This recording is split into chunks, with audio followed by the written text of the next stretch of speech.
Hi there. Welcome to Cloud Security Podcast by Google. Thanks for joining us today. Your host here as ever, myself, Tim Peacock, Senior PM on Google SecOps, and Anton Chuvakin, a reformed analyst and senior staff in Google Cloud's Office of the CISO.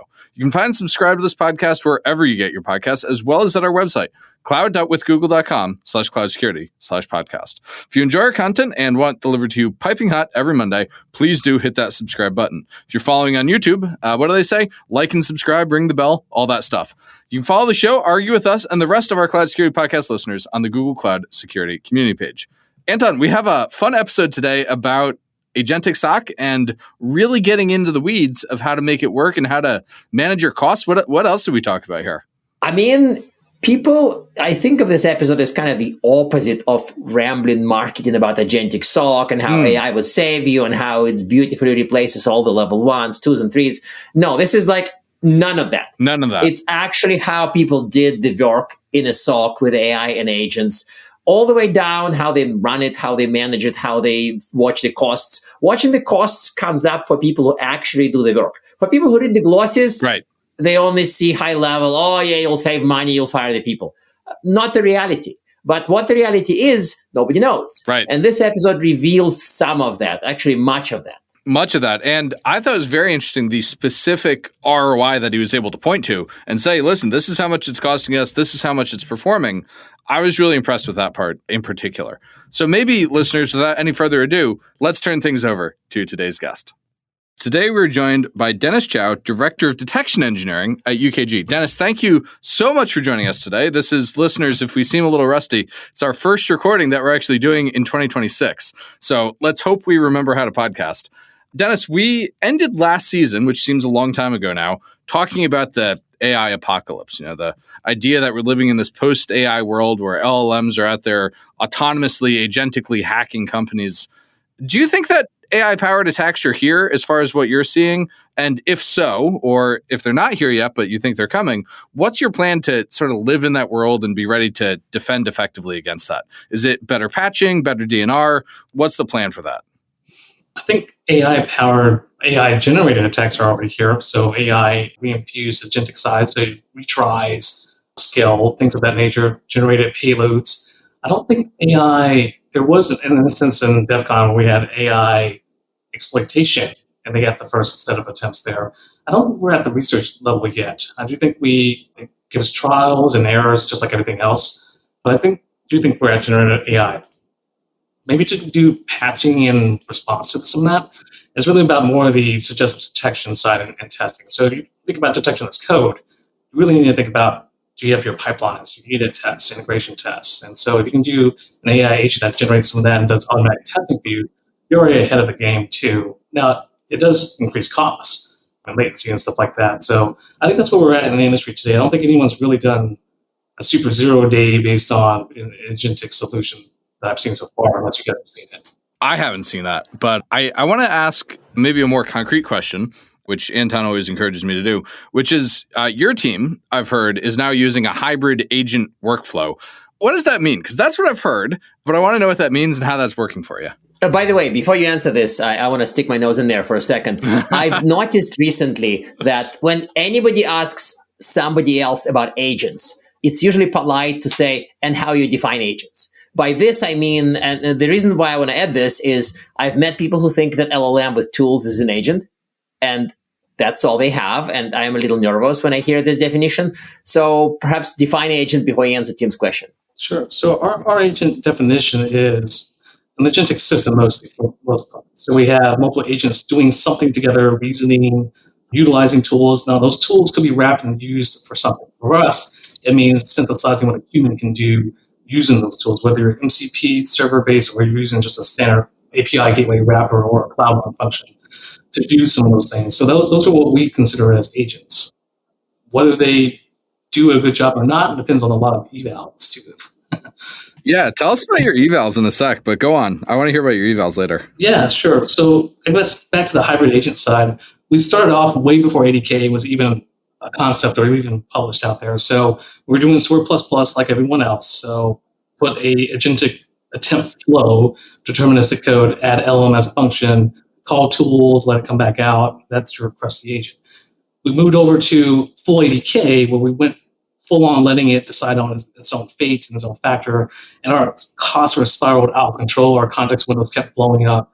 It was kind of crazy. Of course, we were in the early days of ADK as well, some of the earlier versions of that. Now that we've kind of updated ourselves to this and we have additional evals, there's now pre and post hook, support, things of that nature in ADK, we moved to what we call as hybrid agents. So I coined that term from on LAL on our team that's done that. So Ana Marinas, LAL Garcia, they kind of went back to the drawing board and went, okay, what do we do about blowing this up? How do we get our cost controls down? How do we actually get it into not spinning in an infinite loop of itself, going into a 4-hour investigation of the SOC in our case? We want it down to about 5 to 15 minutes, which is our sweet spot. So we went back down and said, let's do something that's best, which is control the master flow. So the master flow being, for us, being a 7-stage pipeline step. We have a ticket operator, a decision agent. We have conditional branching using deterministic code. And we use hybrid in terms of using its own reasoning processes to create new instructions to itself. And then, of course, using ADKs, they can reflect a retry plugin to go ahead and use some of those semi-deterministic approaches there. We also let it go down its own rapid path of utilizing what we call agents as tools, just like using ADK. And so when we say one function of the SOC, you need to go down and drill into the investigation piece, endpoints, networks. Do you pivot besides using the same indicator? Those are things that we let it decide on its own and then bring it right back out to the master drawing board or a blackboard type approach, shared memory there. From there, we actually go back into the conditional model. Did it try and fail? How many failures would it go? So we have semi-deterministic items going on there. We don't use agents as those loops for those purposes because it kind of spirals out of control. We do have another triage loop by itself as one last item. And then for a lot of our evals, we use LLM as a judge. And before it gets back to the investigation process and back, we have a final disposition agent finally making that last call. We had it against a set of post calls, almost callbacks with ADK in particular. And we do basic hallucinations and perplexity judgments on that, which adds to our cost too. But it actually creates a really nice disposition. And so for us, the highest level of precision for an analyst equivalent or heavily augmented analyst for automation is the final disposition. Did you make a right call for benign positive, false positive, true positive, and why? Those are our two major issues that we look at for damage control and issues around that. So when we do our sampling, we use basic Z-score model, and then we bring that back and go, okay, of 100 use cases, you might say for 95% confidence level, can you say, well, let's just sample like 30% of them, rough estimate.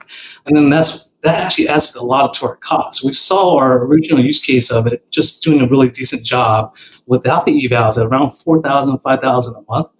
Now we're closer to 10,000 a month. But at 120K analysts looking at 10 alerts per hour, 24/7, and when we looked at it from the last week, granted it's still seasonal holiday time, 427 alerts within that period that we sampled versus a human analyst doing the same thing. We still have 2 different scenes as we're migrating right now. And what we found was that this is still 4.5 times faster at a one-person analyst doing all the level 1, somewhat level 2 work, full investigation, and that's for a cost of one analyst versus having like 10. So we're working through GRC right now to see if they'll allow us to do eyes on glass, knock on wood. It was that 24/7 statement, but yeah, that's what we have so far. We actually deployed this 2 weeks ago, actually. Okay, so a ton of follow-ups out of that, but I think Anton gets first bite at that apple. Sure. Yeah, I kind of wanted to, before I follow up and ask about the use cases, I wanted to basically reconfirm your answer to hybrid agent workflow means it has agentic, aka non-deterministic, and traditional coding, if-then-else workflow. Like hybrid means a bunch of LLM, a bunch of stuff is LLM, a bunch of stuff is deterministic. Is that fair? Yeah, that's fair. Yeah, I would say the most important part that we found that controls cost and quality for us in the more easy to guess fashion from unit testing is having the deterministic part on the outer shell of the master control flow. That master control deterministic outer shell makes a ton of sense, especially if you think about, Anton, some of the stuff that Heather was saying during her last appearance on the show about the weird directions that the LLM will go down when you don't constrain it.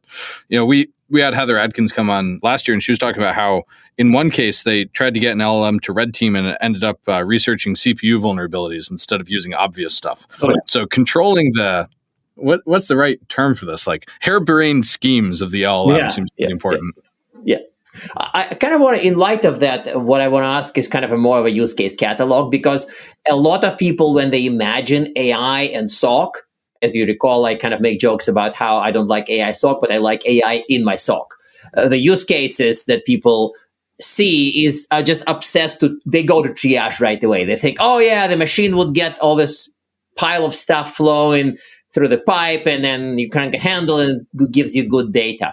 But apart from that use case, what are your AI in a SOC use cases?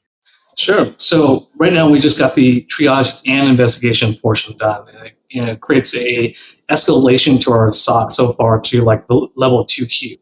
Now, what we have down in the pipeline, we've already got the containment portion of it. We even had it before 80K, was that we want for anything that has a true positive, high fidelity, high confidence interval, that we wanted to say, hey, high confidence means this. We have the last known true positives, at least in the last 30 days or so.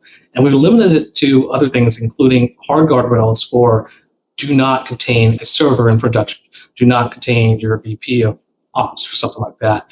And so we have some of those things that are en route and planned. Now, those are extremely limited. So if you look at other like solutions commercially, like a 7AI or something, they are not going to want to do that. Or if they do it, they do it on a very specific use case. We plan to do the same thing in this case. Now, what's a little bit different for us, we also have payload extraction. So as the student's reasoning in some of the sub-workflows, we've actually pulled PCATs from our NDR.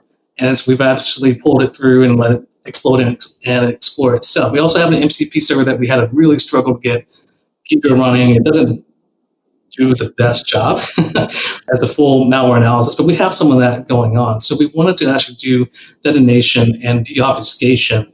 And then we need to figure out, we haven't really determined what we want automated for this containment part first, contain first, and then send it back to the analyst, or send it to the analyst and hope that they get back online fast enough to actually do something about it for, in let's case, a high reliable like ransomware indicator. So lots of I/O going on with this, a bunch of entropy being measured. What do you do from this point forward when the analyst is asleep trying to get back to their pager duty? So we're making those decisions right now. I guess the last use case that we have, and we have it for the end of the year, and this is going to be determined based on our cost control, is the hunting side. So we want to take the same model and pattern that we want to do here, and then move it to the threat informed side. So we're going to take a bucket or SharePoint, whatever we decide to do, let it ingest, determine the hypotheses there. We're going to use it loosely based on mandates, workflows, and then let it go through at least 3 different iterations or variations of a total TTP attack map. And then we'll have it do a tandem item. So we'll create the attack map. The second one, we plan on trying to bring enumeration and context through it. So we have to have a very targeted one. So we want to target something in production in our sub-module, this type of product that we have in our case, UKG, we're a SaaS company. And we're going to target this specific set of items. We wanted to enumerate first and bring it back in for that context management. And then, of course, do multiple compressions and removing extra characters that it doesn't need for its context window. And then we we use a rise slap on an instrument, the calls, to look for hallucination patterns that we know of. And then we move forward with that. Now, how we control that cost and variation so that today we're not quite sure yet, to be honest with you. But we do know it's going to model based on what we do and optimize on the SOC AI agent traditional analyst case. And I guess this third part, if you include DE as part of SOC, we plan on doing an agent that uses Git runners as well. Sorry, you include what as part of SOC? Detection engineering, sorry, DE. Oh, DE, of course, yeah. That's the usual debate about is it a peer org or a part of SOC. Yeah, that makes sense. Correct. And so we're debating on, we know it's easy enough, in quotes, to create indicator-based detections, but we don't know how it will do with TTP-based ones that will stand the test of time. Can it create the right statistics without hallucinating some random thing? And does it know how to read the data and truly understand what we have in a lake when we give it to it and let it test overnight and using Git runners? So that's kind of what we have in our planned maturity pipeline. That's a really interesting roadmap you're laying out there. I want to maybe take a step back and up-level this a little bit. So for your overall SOC, what are the metrics you're reporting up to your leadership? And then how do you think that the agent and all the agentic work you're doing is going to shift those metrics? Sure. So we have 2 different types, just like everyone else does. We have the one that the fancy drawings for senior leadership that they want to see. The return on investment obviously is like, hey, how much produce or throughput are we getting from this, AI agent today? And today we were seeing a 4-to-1 cost ratio. So that's not bad, but we could do better.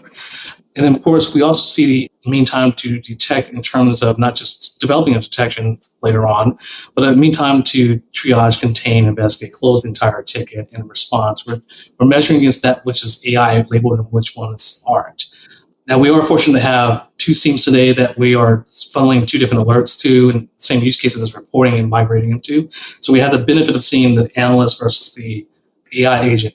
Now, on the sampling that we are doing, we were trying to figure out how to create no one knows how to really, well, everyone tells you how to do it. No one gives you a free pattern to do it and a free code set to do it. So the reinforcement learning and human feedback loop, how do you automate that? So for now, it seems kind of terrible, is that we'll still mark yes or no on labels that we have for our case management system.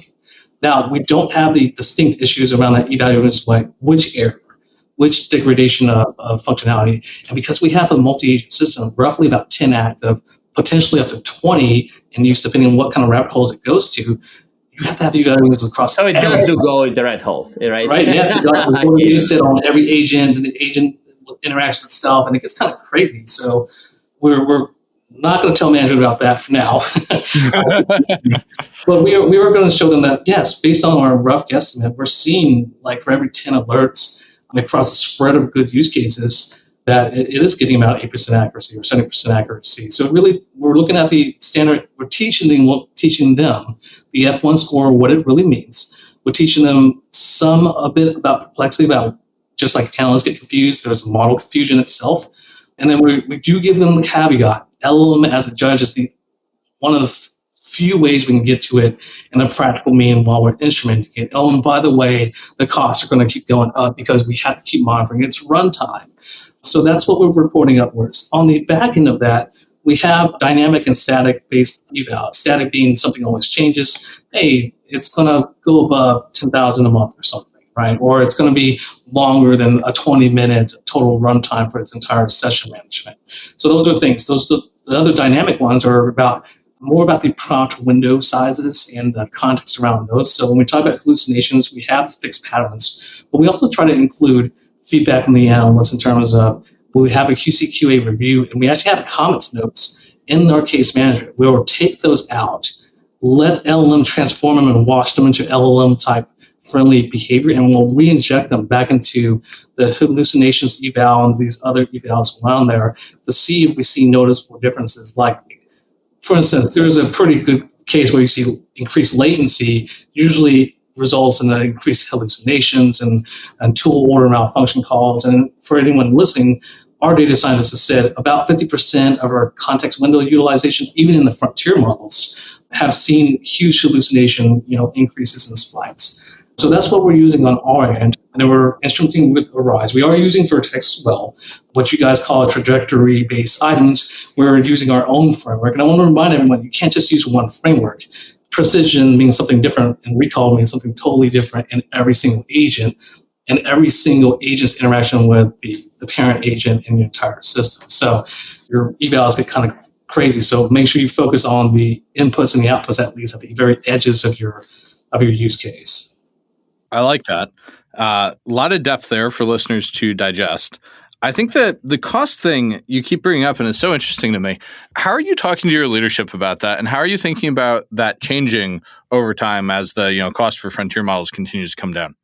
Well, we give them the idea that the frontier models come down not because they're less complex and they offer just like the fast version versus the reasoning version of it.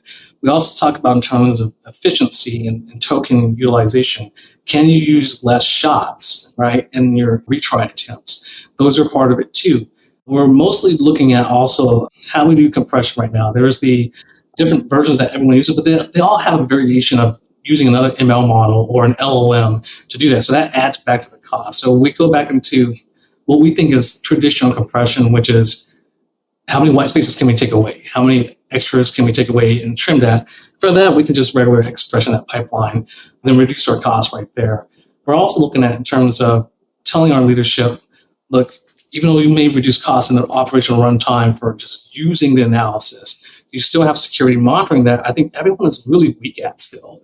So we might talk about model guard, and then Meta has their purple llama, right?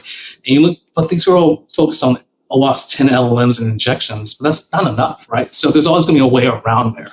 And so I think what leadership's not focused on right now in terms of the larger industry is how do you measure your runtime and how much do you sample of each size, just like a probe for flows, before it's just not worth the return on investment. So we're telling leadership right now, here's our preventive controls. Here's the hard guardrails saying cause an exception handler and make it kill itself when it needs to. We have a kill switch as well, by the way, for SOC analysts. So we use a stored playbooks to let it kill it. But also we tell them, look, for what we plan to have the cost maintain where it is, roughly at the cost of, we hope to try to get down to one analyst for a factor of 10. But in that one analyst, we're also going to, even though we're going to increase our cost over operations, never completely reduce it to like $40K a year or something. In exchange for that, we have multiple ways of monitoring, including the actual famous word guardrails that everyone keeps to say. And we can finally say, based on the security use case product, you can't just slap model guard on there. There's policies, there's latency involved in there, and there's false positives that we have less tuning capabilities of. Why don't we focus on having the monitoring portions of it and then having those outliers become the SOAR automated playbooks to decide whether or not the AI agent system should continue running or skip this batch and go to the next one. So those are what we're working on today to fill in that gap. So we're going to stay roughly about a six-figure analyst in our opinion, but we're promising more value add in the back end for operational monitoring, due diligence. And we hope to bring that pattern back to our SREs to say, hey, you can also do this too. It's not just a security thing, it's performance at the same time. By the That's way, really the cost bit is interesting. Sorry for interrupting, Tim. No, go it's ahead. just like people who show up with like absolutely naive, I'll just deal with some AI SOC vendor, they sort of automatically, completely brainlessly assume that it's cheaper than what they have. But done wrong, it's really not.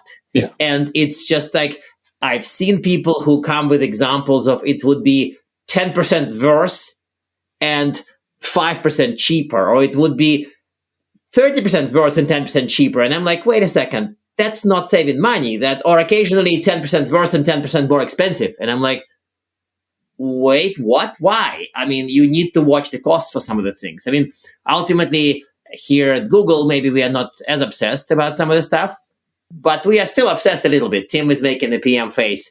Yeah. I'm going to smack Anton with the PM stick in a second here. Yeah.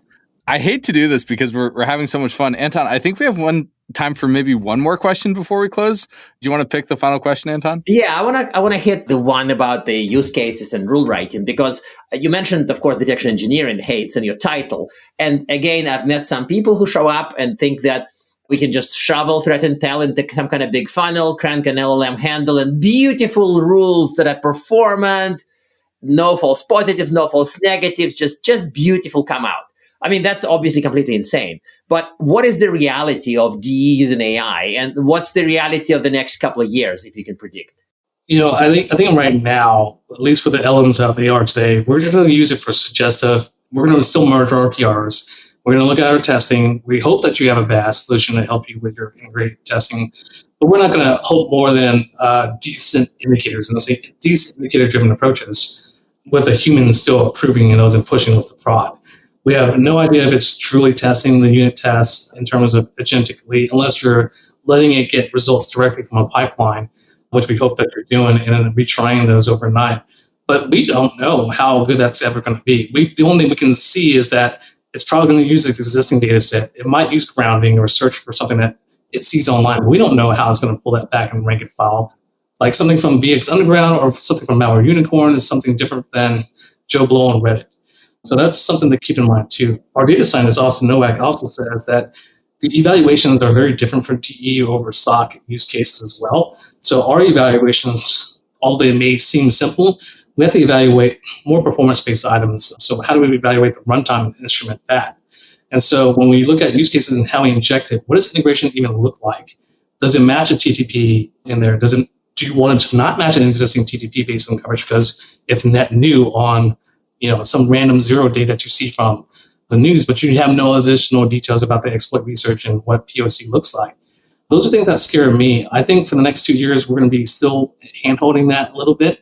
But in the next 2 years, I see a lot of excitement where maybe someone's going to have a breakthrough in a research base, especially with these new models like Gemini 3, right?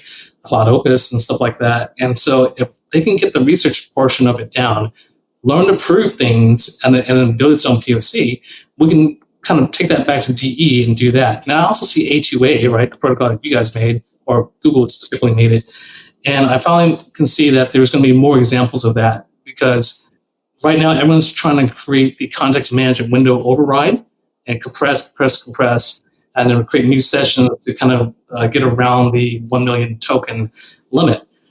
I think in the future, we're going to see more micro A2As going on with single purpose AI agents and a simpler A2A talking together. And so it's easier to say, just extract this one key value pair of this JSON payload or whatever the protocol may call for, and just give me that as my context window instead of trying to do multiple iterations in that same connection session. So that's my take on it. Well, this has been a super deep dive in a lot of ways, and I hope our listeners were listening at 1x speed, because this would have been a tough one to keep up with at higher speed than that. I have to do my least favorite part of the show, Dennis, which is ask you our traditional closing questions. 1, do you have a tip to help people on their agentic SOC adoption journey? And 2, do you have recommended reading? And that reading could be anything, just not Anton's blog. Not even a single post. Sorry. Yes, I know. Yeah, we're blocklisted myself because definitely Anton's blog about the seam and the stem. but honestly, so at the architectural level, Chip Wynn's books for the AI engineering side, it's probably a good starter pack for everyone. You guys in GCP land have really done a really good job with Skill Boost, so I would say take a look at that. Me personally, I'm not going to lie, my team uses ADK because there's a lot of powerful stuff going on there. For you starting out in the agentic world, build the agent using the most crude main deterministic code as possible, Python, Go, whatever your case may be. Get it to work using flat files, then figure out how you want to port it to the next items like Vertex memory agents and stores and stuff of that nature. Figure the part out first, get it to work. I have some code in my GitHub somewhere to take a look at if you want to look at what one could be for local enumeration and local tool runtime. And then once you have that, everything else becomes an experiment. So keep trying and don't vibe code everything. Just vibe code. I don't know. Somehow it's just advice for the times. It just reminds us we're in 2026, right? Don't vibe code everything. just like a function or something you really can't figure out. And then don't forget the exception handling. I know some of you, including OffSec, including me, we hate writing exception handlers.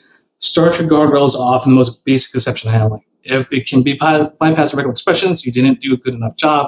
Use LLM as a judge much later when you finally figured out how to keep your costs under control and get it to work. Well, Dennis, I can't thank you enough for joining us today. This has been an incredibly technical deep dive into the world of agents for SOC. It's rare that we get this level of technical depth in an episode while remaining accessible. So thank you so much for joining us today. Awesome. Thanks, fellas. And now we are at time. Thank you very much for listening and, of course, for subscribing. Please subscribe so you can get new episodes piping hot. And if you love our content, please drop us a review on your platform of choice.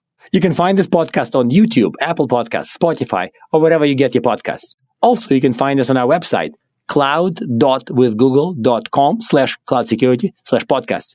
You can argue with us on the Google Cloud Security Community site, googlecloudcommunity.com. You can follow us on x.com/cloudsecpodcast, tweet at us, email us, argue with us, and if we like or hate what we hear, we can invite you to the next episode. See you on the next episode of the Cloud Security Podcast by Google.